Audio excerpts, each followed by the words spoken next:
किशोरी कुछ ऐसा इंतजाम हो जाए, जुबां पे राधा राधा राधा, जुबां पे राधा राधा राधा नाम हो जाए, श्री राधे कुछ ऐसा इंतजाम हो जाए। आज से हम प्रारंभ कर रहे हैं जो भगवान को सबसे ज़्यादा प्रिय है। क्या प्रिय है भगवान को? भगवान की पूजा करना भगवान को सबसे ज़्यादा प्रिय है।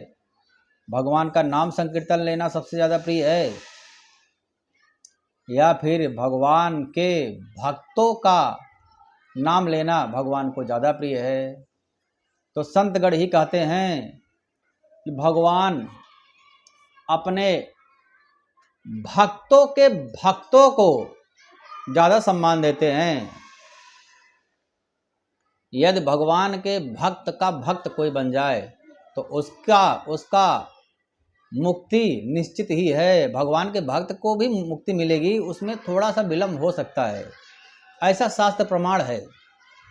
क्या प्रमाण है? गज और ग्राह का प्रमाण है। गज का चरण पकड़ा ग्राह,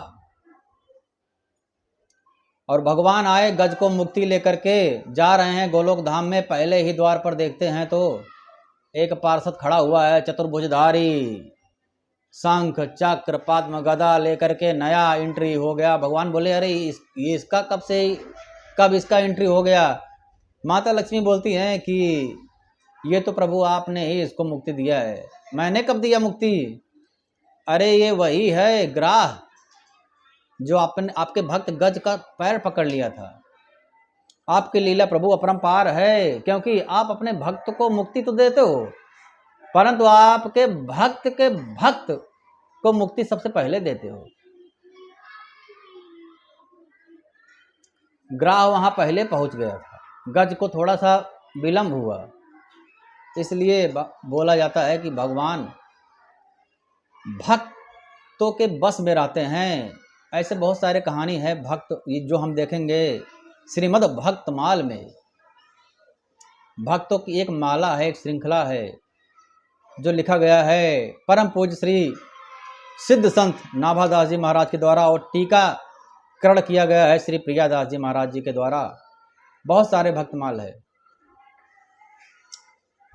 भक्तों के बारे में यदि हम सुनेंगे, मीरा जी, कबीर दास जी, रहीम दास जी, नाभादास जी महाराज, हरिदास जी महाराज, तो हमारे भी अंदर एक प्रेरणा होती है। कितने सिद्ध महात्मा हुए हैं जिन्होंने भगवान को अपने बस में कर लिया है। यहाँ तक कि गोपिकाएं क्या करती, छछिया बर छाछ पे नाच नचावे। कोई भी योगी तपस्वी ज्ञानी जो भगवान की तपस्या कर रहा हो 10,000 साल से, युगों से, वह भगवान को नचा नहीं सकता है, भगवान के कंधे पर हाथ नहीं रख सकता है। परंतु गोपिकाएं और माता यशोदा भगवान को एक एक बोलती हैं, पहले थोड़ा सा छाछ दूंगी, पहले नाच, तू पहले नाच, तब तेरे को छाछ मिलेगा। ये कौन बोल सकता है? भक्त बोल सकते हैं। माता यशोदा कान पकड़ करके हाइट के बोलते, तूने मिट्टी क्यों खाई? चल मुंह खोल, मुंह खोल। इतनी हिम्मत किसके पास है? सारी सृष्टि ठहर जा रही थी, नारद जी की बेड़ा रुक जा रही थी। अरे क्या हो रहा है? तो ऐसे भक्त जो भगवान को भी मार मार के ठीक किए हुए हैं, ऐसे भक्तों के बारे में पढ़ना बड़े गर्व की बात है। और कहीं न कहीं जैसे हम कोई मूवी देखते हैं या फिर कहीं चर्चा हो रहा है, अरे एक मूवी आई है, बहुत बढ़िया मूवी है, इसमें इस प्रकार का कांड हुआ है, उस प्रकार का कांड हुआ है, जो श्रोता होता है वो सोचता है कि क्या सच में? एक बार चलो देख लेते हैं। कुछ नहीं तो यूट्यूब पे तो सर्च मार ही लेगा। अर्थात उसके मन में विचार कहाँ से आया? उसने सुना कुछ। उसी प्रकार से हम श्रीमद् भागवत महापुराण सुनते हैं, भगवान के बारे में कथा सुनते हैं, और यह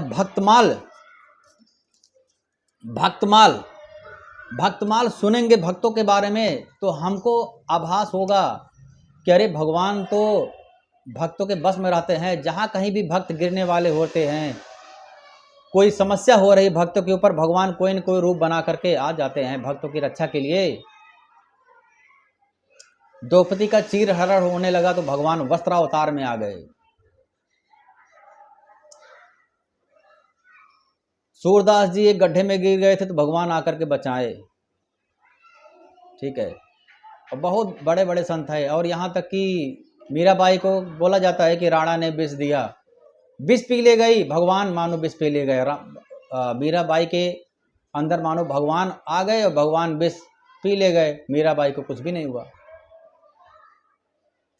और प्रहलाद भक्त की रक्षा कितने प्रकार से किए, यह सब तो हम लोगों को पता ही है। इसलिए भक्तमाल पढ़ना बहुत ज़रूरी है।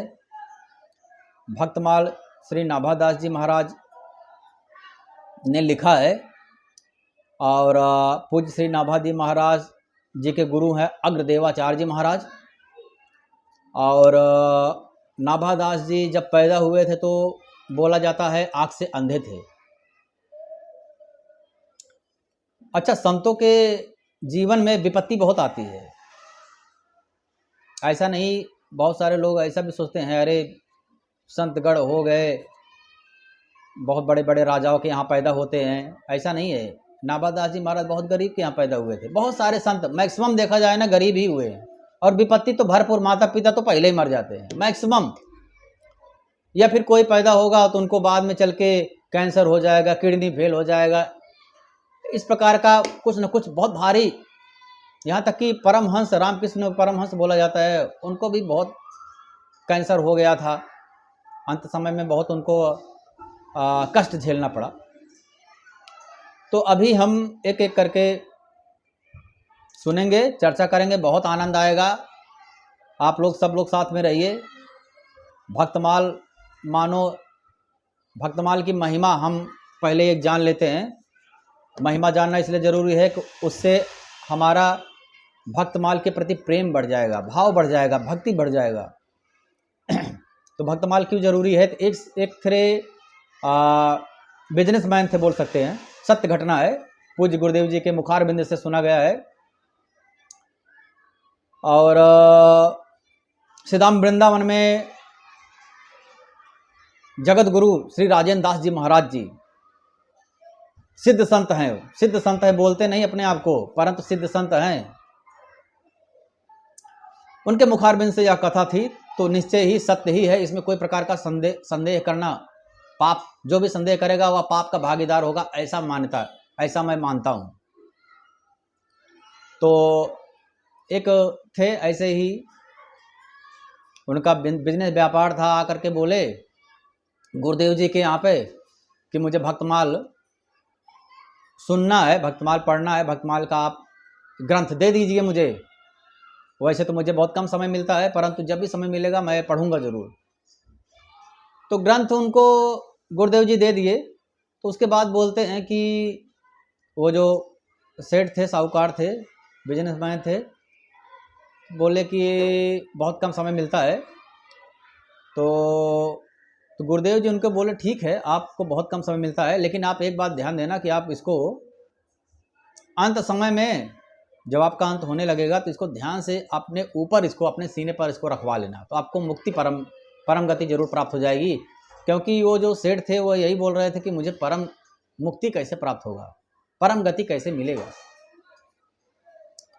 अब वो भक्तमाल लेकर के आए अपने घर पे, अपने पुत्रों को बता दिए कि मैं लाया हूँ भक्तमाल, पढ़ूंगा, परंतु एक बात यही ध्यान में देना, जब मैं मरने लगूंगा, जब मेरा अंतिम क्षण आएगा, तब भक्तमाल मेरे सीने पर जरूर रख देना, क्योंकि यही गुरु आज्ञा है। अच्छा, इतना भी दिमाग में कहीं ना कहीं तो भाव था कि मुझे मुक्ति प्राप्त करना है, यह भी बहुत बड़ा सौभाग्य की बात है। शायद यह होता है ना कि संत दरस जिम पातक तरई, संतों के दर्शन मात्र से ही जो मन में विकार होते हैं, जो पाप होते हैं, वह नष्ट हो जाते हैं। बहुत बार तो ऐसा देखा जाता है कि मन में बहुत सारा प्रश्न लेकर के संतों के पास जाओ, और कोई दिव्य संत है, सिद्ध संत है, तो वह प्रश्न के बिना पूछे ही समाधान मिल जाता है अपने आप ही। और मन से कुछ दूसरा प्रश्न कि भगवान मुझे मुक्ति कैसे मिलेगा, मुझे भक्ति कैसे प्राप्त होगा, मुझे कुछ नाम दे दीजिए, इस प्रकार का प्रश्न जो कि कभी उसने अपने नोटबुक में लिखा भी नहीं था, प्रश्न वाली लिस्ट में, इस प्रकार के प्रश्न आ जाते हैं। ऐसा क्यों होता है? क्योंकि संत दरस जिमें पाठक तरह, संतों के दर्शन से ही उसके विकार अपने आप जैसे कि होता है ना कि एक दीपक जल रहा है, उसके पास जाओ तो कुछ ना कुछ तो प्रकाश आ ही जाता है ना, कमरे भर में प्रकाश हो जाएगा, या कहीं से आओ अंधेरे से आओ, जैसे ही कमरे में एंट्री मारोगे तो प्रकाश के संपर्क में आ जाओगे, तो बुद्धि थोड़ा पवित्र होने लगेगा। तो उसी प्रकार से ये महानुभाव पता नहीं क्या पूछने गए थे, परंतु पूछ लिए कि मुझे मुक्ति कैसे होगी। शायद पूछने गए होंगे कि मुझे बहुत सारा धन दौलत कैसे मिलेगा, परंतु वहां पर जाने के बाद माया हट गई। संत और भगवान में कोई भी भेद नहीं होता है। अब बोला गया है जैसे भगवान के दर्शन करोगे माया अपने आप हट जाता है। माँ में ये प्रपदंते माया मेताम तरंते, जैसे भगवान के समझ जाओगे माया से अपने आप मुक्ति मिल जाएगी, कुछ करना नहीं पड़ेगा। जैसे ही प्रकाश के संपर्क में आओगे अंधेरा अपने आप मिट जाता है, अंधेरा को मिटाने के लिए झाड़ू लेके सफाई नहीं करना पड़ता। तो वो संत ने तो पढ़ा ही नहीं, पूरा जिंदगी बीत गया जैसे हम लोग भी हैं। हम लोग कुछ पढ़ते लिखते नहीं, रख दिए हैं बहुत सारे रामायण भागवत गीता महाकाव्य, पढ़ने का समय नहीं मिलता है। यूट्यूब से जब फुर्सत मिले तब तो अंत समय में उनकी ऐसी बुरी दशा हो गई कि सारे पुत्र पुत्री सब आकर के खड़े हैं, पिताजी मर रहे हैं और उनके चेहरे से झाग निकल रहा है, छटपटा रहे हैं, आंखों से अश्रु की धारा चल रही है, कुछ बोल नहीं पा रहे हैं, मूत्र मल त्याग हो रहा है, शरीर शिथिल पड़ गया, एकदम छटपटा रहे हैं, जैसे मरने की दशा होती है, बहुत दयनीय स्थिति होती है। पसीना हो गया, एकदम पसीना पसीना हो गया है, बहुत कष्ट प्राप्त हो रहा है। उतने में आंखों से ही इशारा करते हैं अपने पुत्र को कि अरे सीने पे भक्तमाल तो रखो। तो उनका पुत्र क्या किया, भक्तमाल रखता है, भक्तमाल ला करके सीने पर रखता है। जैसे ही भक्तमाल रखता है तो बोला गया है कि उनका पूरा दिशा ही बदल गया, उनका चेहरे का हाव भाव ही बदल गया, एकदम आनंदित चेहरा हो गया। होता है ना कि जब कोई आनंदित होता है तो चेहरे का हाव भाव अच्छा हो जाता है, आनंदित चेहरा हो गया है, आंखों से मुस्कान, चेहरे से मुस्कान आ रही है, ऐसा लग रहा है जैसे कोई रथ लेकर के आया हो, बुला रहा हो कि अरे आइए आपका स्वागत है 5 स्टार होटल में चलने के लिए। तो पुत्र बोलते हैं कि अरे अभी तो आप बहुत ही छटपटा रहे थे, बहुत ही दयनीय स्थिति थी, आप आनंदित क्यों हो गए, क्या हो गया पिताश्री? उस समय बोलने की स्थिति भी आ गई, मतलब सब आनंदित हो गया, शरीर में जो भी कष्ट थे दर्द थे सब दूर हो गया। तो पुत्र बोलते हैं कुछ मत बोलो, कुछ मत बोलो, इस समय मुझे बहुत सारे संतों के दर्शन हो रहे हैं, नानक, तुकाराम, कबीर दास जी, तुलसीदास जी, मीराबाई जी, हरिदास जी, नाभादास जी, प्रियादास जी, बहुत सारे संतों के दर्शन हो रहे हैं। वो लोग क्या कह रहे हैं पिताजी? पुत्र बोलते हैं वो लोग क्या कह रहे हैं? तो सेठ जी बोलते हैं कि बोल रहे हैं अब तुमको चिंता करने की कोई आवश्यकता नहीं है, हम लोग आ गए हैं, अब तुम चलो मेरे साथ भगवान के परम धाम को चलो। तो आनंदित हो करके उनका शरीर त्याग हुआ। कहने का भाव यह है कि भक्तमाल एक ऐसा ग्रंथ है, इसको घर में रखने मात्र से ही ऐसा लगेगा जैसे बहुत सारे संतों का बोला गया है क्या, बिनु हरि कृपा मिले ही नहीं संता, अब मोहि भा भरोसा हनुमंता। बहुत बड़े कृपा से संतों का दर्शन होता है। और ये जो भक्तमाल है ये बहुत सारे संतों का भक्तमाल ही है, संतों का समूह ही है। ये जब है तो समझ जाओ कि हजारों संत हमारे पास प्रत्यक्ष रूप से इसमें विराजमान है, इसलिए इसको रखना बहुत जरूरी है। और भाव भी यही रखना चाहिए कि अब हमारे घर में हर कृपा हो गई है, बहुत सारे संतों का मुलाकात ऐसे ही होता रहेगा। और जहाँ पर संत रहते हैं वहाँ पर भगवान अपने आप ही आ जाते हैं, क्योंकि भगवान तो संतों के हृदय में ही निवास करते हैं। तो इसलिए भक्तमाल बहुत जरूरी है, बहुत ही लाभकारी है। इस कलयुग में ऐसा भाव कर सकते हैं कि स्वयं परम ब्रह्मा जी ने स्वयं मानव मनुष्य रूप में अवतार लेकर के नाभादास जी के रूप में आकर के भक्तमाल की रचना किया। इसलिए हम इसको प्रारंभ करेंगे।